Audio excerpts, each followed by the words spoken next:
Hello, everyone. I'm on to the Criterion Connection. I'm Wade. And I'm Joe. And it is episode 200. 200. 200.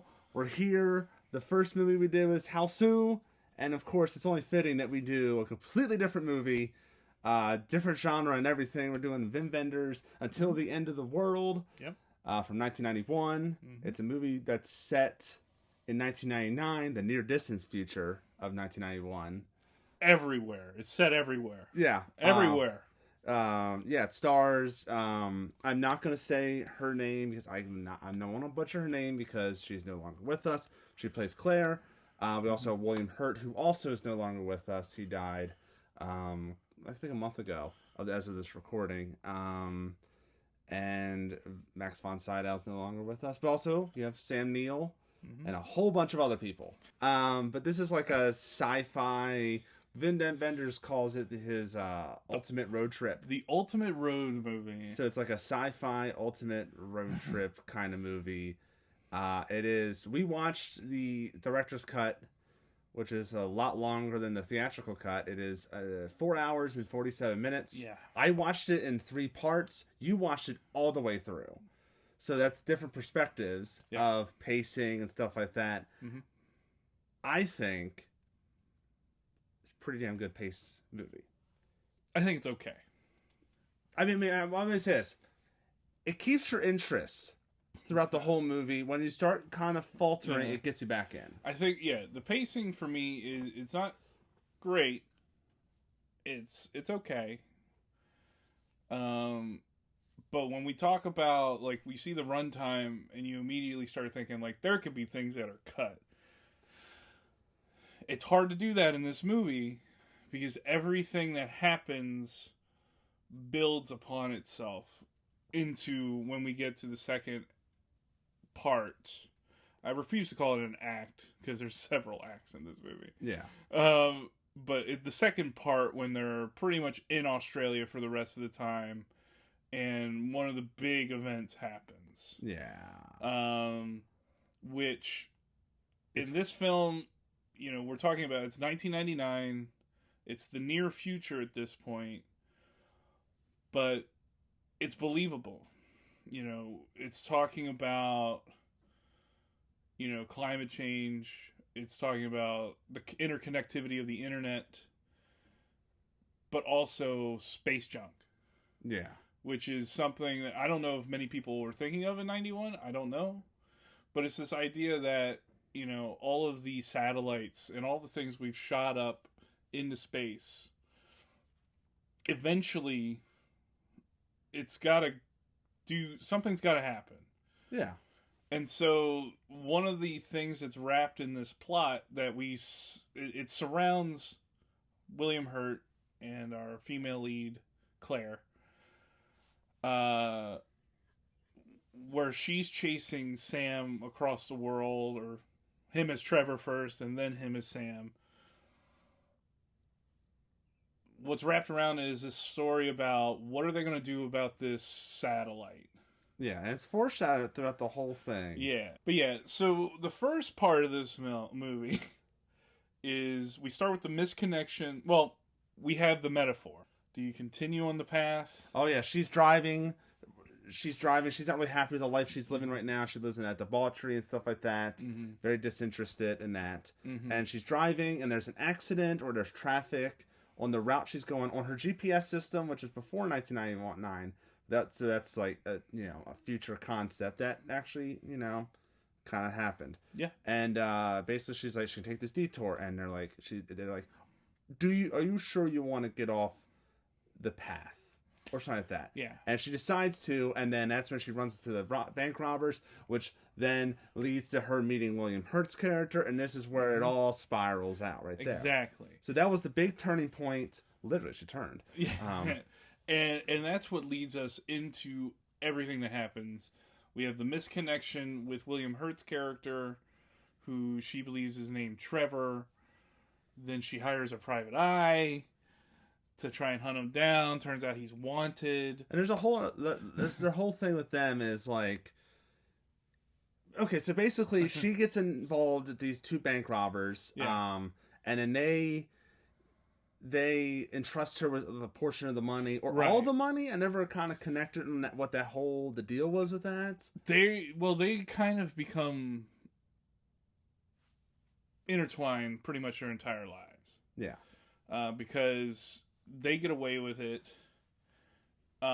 Gene has his share. Like Chico has part, and she ends up with part. But also the old guy. Yeah. The old guy that's with Chico. I forget his name. He's always he's been in the hospital the entire movie. Yeah. So like they split it because they get away with it. Basically, she meets William Hurt, and William Hurt's on the run from Bert. Yeah. Who's always kind of like chasing as Yeah. well, and he steals money from her. Right. And also, I love how like they go through the ends of the earth Yeah. to find him. I'm pretty sure the money they spent chasing him Exactly. cancels that. That's the thing. It starts with the 'Cause money, that's and the then thing. she has like a connection with him. Yeah, she runs out, like, he takes the money, then she runs out of money chasing him, and then Winter brings her along on his dime. He runs out of money, and then she calls Eugene, who Former then lover. comes out, and he starts putting down money. Yeah. She has a lot of people willing to do tremendous amounts of things for her. Especially Eugene, who is in love with her. All right, so that's the all right. So with Eugene, this is an interesting perspective because nowadays, I think he would be considered a simp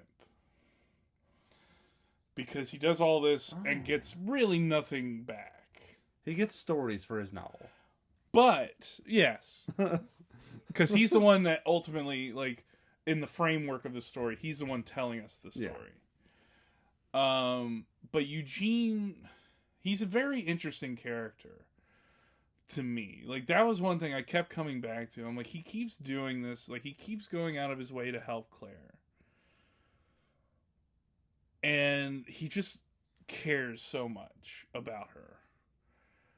And he's just like he's not stopping her from chasing this guy that she obviously wants to get with. And he's putting up money for it. Like, and it's this really weird dynamic. But I think it's much more complicated. Is he older than her in the movie? Because it could be more of like I think he is a little bit older. Like it could be looking down like a little sister or a daughter. Kind It's of not thing. that. Because he loves her. Yeah, but he doesn't like. It's made very clear that he loves her. There's no lust in him for her. Right. It's much more than that. It's much deeper. Yeah. Because they obviously had a tremendous connection.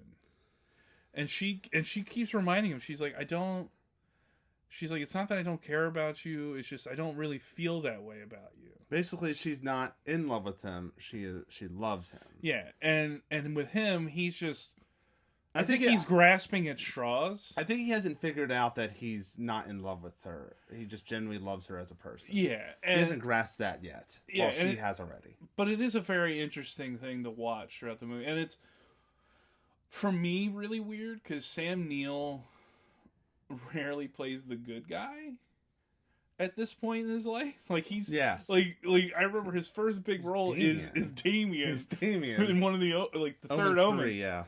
And it's just like, he's not a nice guy in a lot of movies. At the time. Well, This is even before now. Jurassic Park. Even now. He still kind of plays that standoffish kind of guy. But to see somebody so genuine and just care so much, and he's just like, do you really like this guy? And she's like, I do. And he's like, all right, I booked a flight. Yeah. You know, he does fight for her at one point, literally. He does. Literally in Australia. He literally fights him. Well, and it's an awkward fight. It is an awkward fight. It's really funny. But what happens in that fight is he goes, don't hurt her. Yeah. And that's all he cares about. He's very protective. And that's what I like about his character. And it's such a weird thing because all these characters end up in Australia together. Yes. All of them. Every single one of them, including Bert. Bert ends up there too. I love this cat and mouse of like with Bert and her, where he keeps giving her the truth drug.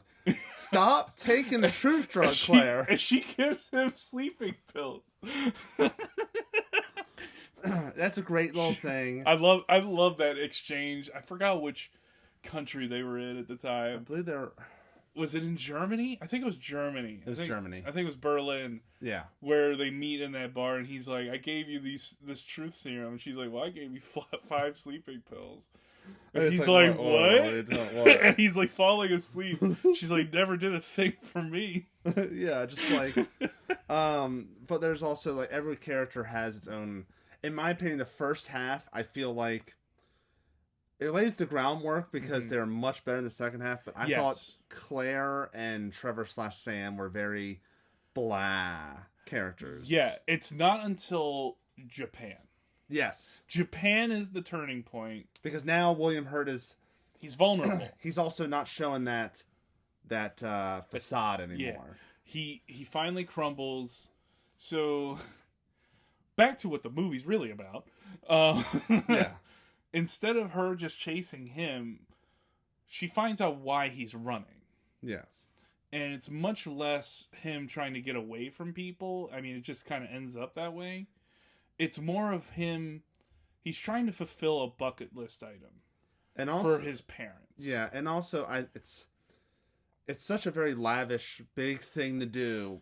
But in the end, it's for a real core human need. For the love of the mother, and also to kind of prove the father wrong, and also get his acceptance. And it's a really complicated dynamic there, because he loves his mother, and so what we find out is that he stole this technology that his dad invented, that the company wouldn't let his dad keep, so he steals it, and what it does is it records pictures and video using the eyesight of one person and the feelings of that person, like the brain power. And then what it's going to be able to do is translate those images, thoughts, feelings to somebody who wasn't there. Basically, they want to help their mother, who's been blind since she was 8 years old, see, and see the people she's, because she's such and she's portrayed as such a great person, a loving person, that all these people are willing to do this and be a part of this to help her see. Yeah. Some people you hear like, congratulations on developing this technology, you're going to get a Nobel Prize. But all the really like the characters that are framed in a much more human light, it's always, we're so glad you can see these people now. Yeah. We're not even I don't want to go too much in detail in the whole movie, because it's kind of like, it's a lot. It's an experience you got to go through. We don't want to have an hour episode here. But basically the last 40 minutes get real weird, real dark, real sad at times. And there's warnings subtly throughout the movie where they bring up how obsessive, like, you see Claire follow this man across the world. Yeah. Obviously she gets obsessive. He says he gets obsessive with the mission. He's like, I'm obsessed with trying to make this work. Because there's a point in the beginning of the end where it's not working quite right, because he's not in the right headspace, but he keeps trying to force it. Yeah. We gotta do it now. Yeah. No, wait. We're gonna do it now. And that ultimately comes back to bite him. Yeah. Before we go into there, we gotta talk about other things. The performances were great. Mm-hmm. Sam Neill, to me, is the highlight of the movie. Yeah. He's just great in this. I mean, William Hurt's not a slouch either. No. Everyone's great in this movie.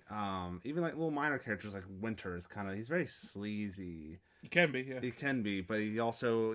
Bert's that way, too. Yeah. Even Chico, where they just start a band, and... He's just going with the flow. Yeah. But we gotta talk about the other things about the film that make it work, is the cinematography, the art direction, everything. They were smart, made this a road movie, road trip movie because it's all in different areas, but they also change it to where it's almost like it's not the future, it's the near future, to where like it looks normal but it has like some otherworldly things are off. There's little details like everyone in Berlin rides bikes because there's 10 million people living in Berlin. Right. And that was a nice little touch there. I like the Moscow scene. They don't even show anything outside. Yeah. They're in the hotel, and it's so overpacked that you have to sleep in the lobby. Yes. Little things. They just really give you good. a blanket. There's also like what makes this also a great road trip movie or ultimate road trip is it's got a great playlist. The music is fantastic. I knew it's probably the most. It's probably what the movie's best known for. Like I'll say, like I knew we were in for a treat when the first song is "Sex and Violence" by Talking Heads. Yeah. Like that was interesting. They have Nick Cave in there. They have all kinds of like. Just general audience. Basically, I read it was like Vin Vendors, like those are like his favorite artists. So he's like, I'm gonna make a thing like that, and it really ties. I hate to quote the Big Lebowski. It really ties the room together, does it not? It does. Yeah, and I mean for a 4 hour and 47-minute movie, it's quite the adventure. It takes you in different directions. It doesn't it's not predictable. I didn't know where the movie was going half the time. Like, it changes. Yeah. And evolves. And it's so much of the movie can end here. Yeah. And the movie can end here. And it can end here. But it keeps evolving. And it's not in a way where you're like, you should have ended it here. Yeah. It could have. And you could have picked it up later. Or not at all. And it's just one of those strange stories that just kept. It was like a new chapter, and it was a whole new story happening. And it's just growing. It's something that's building on the story you just watched, and I really liked it. I wouldn't say it's a masterpiece, but I mean, I can't find that many flaws for a 4 hour and 47 for a near 5 hour movie. I didn't see that much to where, like you said, we can't really cut. Yeah.